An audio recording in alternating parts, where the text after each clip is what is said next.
Alicia, aujourd'hui on se retrouve pour parler de deux livres. Le premier, ce sera celui d'un recueil de poésie qui s'appelle Le rêve du poète. Et le deuxième, donc c'est un roman plutôt suspense thriller qui s'appelle Il n'aurait pas dû.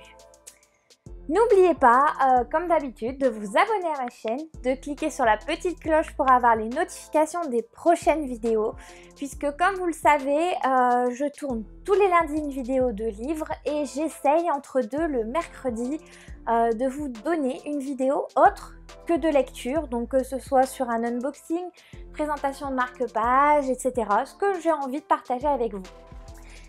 N'oubliez pas de me laisser un petit pouce si vous avez aimé ma vidéo et de me laisser un commentaire pour me donner des suggestions, des idées de prochaines vidéos. Tout est bon à prendre. C'est parti donc pour d'abord la poésie. C'est un livre de Frédéric Marcoux, il fait 84 pages et alors je le trouve très intéressant puisque déjà il aborde plusieurs thèmes. Par exemple, il va parler de sa femme qui un peu s'amuse, de ses tourments en tant qu'écrivain, quand il va avoir une panne d'écriture ou quand il va plus être sûr de lui. Donc ça, j'ai adoré. Il va parler aussi de rêves, de nature. C'est vraiment incroyable, il y a vraiment énormément de choses. Donc comme je vous l'avais dit dans une vidéo précédente, quand je vous ai parlé du challenge de Mademoiselle Farfalle, je n'avais pas lu de poésie depuis la primaire, quand on nous obligeait concrètement à apprendre une poésie. Même si j'ai adoré ça, mais je préférais quand même faire le petit dessin à côté de la page. J'avais pas vraiment eu un bon rapport du coup avec la poésie. Et le fait d'avoir contacté cet auteur et qu'il m'ait envoyé son livre, j'ai adoré. C'était simple, mais alors très simple à comprendre, tout le monde peut le lire avec grand plaisir. Les textes sont bien écrits, on comprend ce que l'auteur, le poète veut nous dire. Vraiment, j'ai adoré ce livre. Donc je pense que pour une première, c'est très intéressant. Si vous êtes comme moi, que vous n'avez encore jamais lu de poésie, allez-y pour celui-ci. Je vous mets toutes les informations dans la description si vous voulez tester l'expérience. Surtout dans ce livre, donc vous avez à chaque fois un poème et après une photo. Elles sont mais toutes magnifiques. Ma préférée, je vous la mets juste à côté, c'est celle à la page 74 où vous voyez la mer, du sable, un peu de roseau, tout ça. Je suis une fan de la mer, comme vous le savez, j'habite sur Dunkerque, donc je suis juste à côté. Je trouve ça relaxant, même si c'est juste regarder la photo, mais imaginez le bruit des vagues, c'est vraiment reposant, déstressant. Voilà, pour la parenthèse des photos. Mon texte préféré, ça a été celui Une fée de passage. Donc si vous voulez, je vous le lis parce que je l'ai vraiment adoré. Une fée de passage. Là, dans ton cœur, quand tout est noir, là où l'on ignore le travail du cœur, même les livres, ne t'imagine pas, plus personne ne te voit, plus personne ne te croit, la souffrance comme alibi, la pensée comme anecdote, ici et là peut-être, ici et maintenant, la sagesse inonde, mon âme un rajeunissement, je cherche souvent en moi la force où souvent elle vient de l'extérieur d'une fée de passage, qui ne sait plus où ranger son afflux de courage alors de sa baguette. Elle me donne la force de croire en moi, peut-être de m'aimer. Il suffit souvent d'un peu d'amour, d'une fée de passage. J'ai trouvé ça, mais alors merveilleux comme texte. C'est-à-dire que il nous fait comprendre dans ce texte que quand on ne croit plus en nous, quand limite on est désespéré en fait, on est négatif, presque dépressif, il suffit de pas grand chose en fait, juste qu'on nous redonne un peu espoir, qu'on nous aime, qu'on nous donne de l'amour, donc que ce soit une personne extérieure, surtout c'est surtout eux qui nous font remonter la pente, et bien grâce à eux, on peut revivre et recroire en nous. J'ai adoré aussi dans le texte perdent leur sens. quand l'auteur nous dit en fait, voilà, pour avoir un succès, qu'est-ce qu'il faut? Au final, il nous faut un bon texte, ça c'est très important, et un public. Et au final, si on n'a pas l'un, si on n'a pas l'autre, peut-être qu'au final, l'auteur est pas si bon que ça. Voilà, c'est des choses où au final, on nous dit, ok, peut-être que tu penses que tu as tout mis, mais il manque quelque chose en fait. Et c'est pas les autres le problème, c'est peut-être toi aussi. C'est intéressant parce qu'au début, il dit, bah voilà, je suis peut-être pas l'auteur d'un best-seller, mais je fais ce que je peux, j'ai en gros le public que j'ai. Et je m'en contente et on progresse, on avance petit à petit.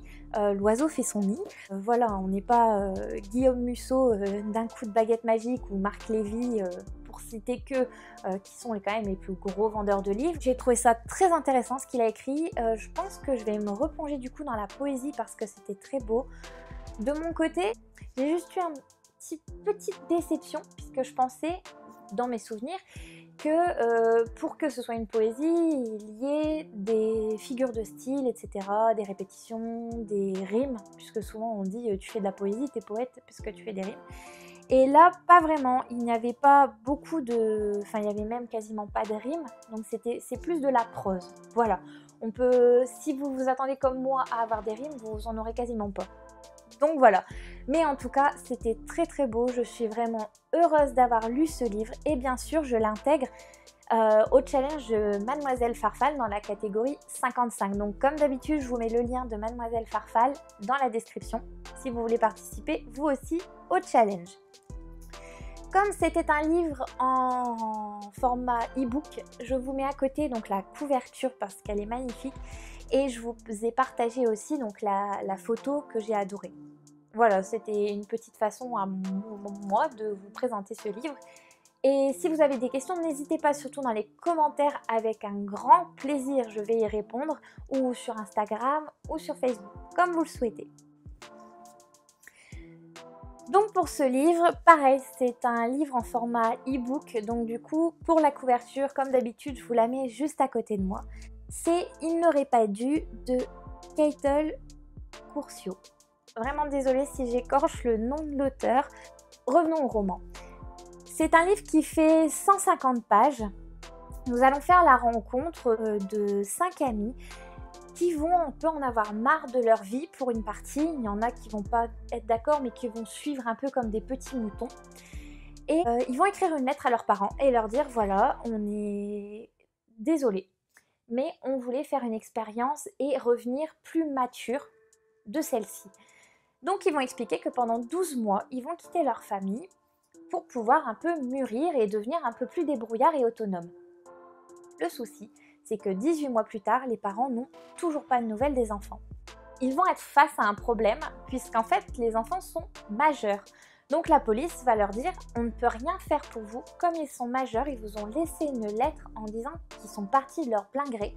On ne peut rien faire pour vous, il faut attendre qu'ils reviennent. Mais voilà, ils ne reviennent toujours pas, les parents s'inquiètent. Donc ils vont décider de faire appel à 2 détectives privés. Et celui-ci donc va mener l'enquête, va essayer de comprendre déjà pourquoi ils sont partis, où ils sont partis, qu'est-ce qu'ils font. Donc ça c'est sur le principe du roman. Je ne peux pas vous en dire plus parce qu'alors là, je vous donnerai trop d'indices sur la fin. J'ai été mais ravie. Parce que pour moi c'était le premier thriller. Je ne suis pas d'habitude une grande fan de ce type de livre, mais pour ce nouveau défi que je me suis lancé de laisser les auteurs m'envoyer leurs livres, je me suis dit voilà, je ne me mets pas d'a priori, je lis de tout, donc que ce soit de la poésie, de la romance, du thriller. Et donc là, quand j'ai eu ce contact pour le thriller, j'ai dit ok, allez, c'est parti, ça va être le premier pour moi. Et j'ai été mais vraiment contente, puisque d'habitude, je vous le dis souvent, dans les livres, dès le début, c'est bon, je sais où l'auteur veut en venir, et c'est presque pénible parce qu'on lit, mais on se dit c'est bon, j'ai compris, tu rajoutes des indices au fur et à mesure, mais je sais ce qui va se passer. Et alors là, quand je suis arrivée à la fin, je me suis dit mais je ne m'y attendais absolument pas. Elle laisse un suspense et elle en met vraiment partout du suspense. Donc c'est très intriguant, on a toujours envie d'en savoir, mais alors plus sur ce livre. Et ça rend le livre, il y a une dynamique dans ce livre, c'est incroyable. Et ce que j'ai aimé aussi, c'est pas trop sanglant. Il y a quelques descriptions qui sont un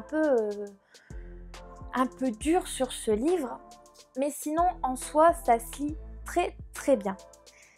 Je me suis aussi accrochée aux personnages. Ils sont quand même très humains, ils se complètent, ils ont vraiment une vraie personnalité. On n'a pas l'impression que c'est des gens de fiction, des personnages de livres. On a presque l'impression que l'histoire soit vraie. Tellement il y a de détails. Alors il y a des détails quand il le faut. Ce que je reproche juste en fait, enfin c'est même pas un reproche, c'est peut-être de ma faute, je ne sais pas. Mais au début j'ai eu un peu de mal à associer les enfants à leurs parents. C'était un peu confus. Il faut savoir quand même qu'il y a 5 adolescents, enfin 5 jeunes gens. Et donc du coup forcément vous avez les parents qui sont associés à ceci. Vous avez aussi les vies privées des 2 enquêteurs, donc ça aussi il faut le retenir. On s'y fait rapidement, on arrive vraiment à se dire voilà, lui il va avec lui il va avec lui. Et en plus donc du fait qu'il y ait des meurtres, qu'il y ait ce genre de choses, vous avez aussi le côté un peu histoire de famille, un peu potin. Donc voilà pour ce livre. Vous allez voir, il y a, comme je vous ai dit, énormément de suspense. Si vous aimez les meurtres, il y en aura. Malgré le fait qu'à certains moments, il y ait beaucoup de détails, ça nous met même sur aucune piste pour la fin. C'est-à-dire que si vous voulez savoir comment ça va se terminer, 2 possibilités, soit vous commencez par la fin, soit vous lisez correctement le roman et vous allez jusqu'à la fin.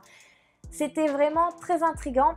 Et même une fois qu'on sait ce qui s'est passé, il y a encore de nouveaux rebondissements qui arrivent. Enfin, c'est juste incroyable. Ça m'a donné encore plus envie de me mettre au thriller. Vous voyez, c'est 2 nouvelles choses. J'ai découvert la poésie, mais j'ai découvert aussi le thriller. Donc vraiment, c'est 2 très bonnes découvertes pour moi. Je vous mets tout ça dans la description. N'hésitez pas à me poser des questions, il n'y a aucun problème. Ou alors à me mettre tout simplement des recommandations de thriller ou de poésie. Je suis preneuse. Pour ce livre, en tous les cas, moi je l'intègre aussi au challenge de Mademoiselle Farfalle dans la catégorie 42. Donc je vous mets le nom exact de la catégorie parce que je ne m'en souviens plus. En tout cas, j'espère que la vidéo vous a plu les petits chats, que vous vous portez bien et je vous dis à très vite. Bisous!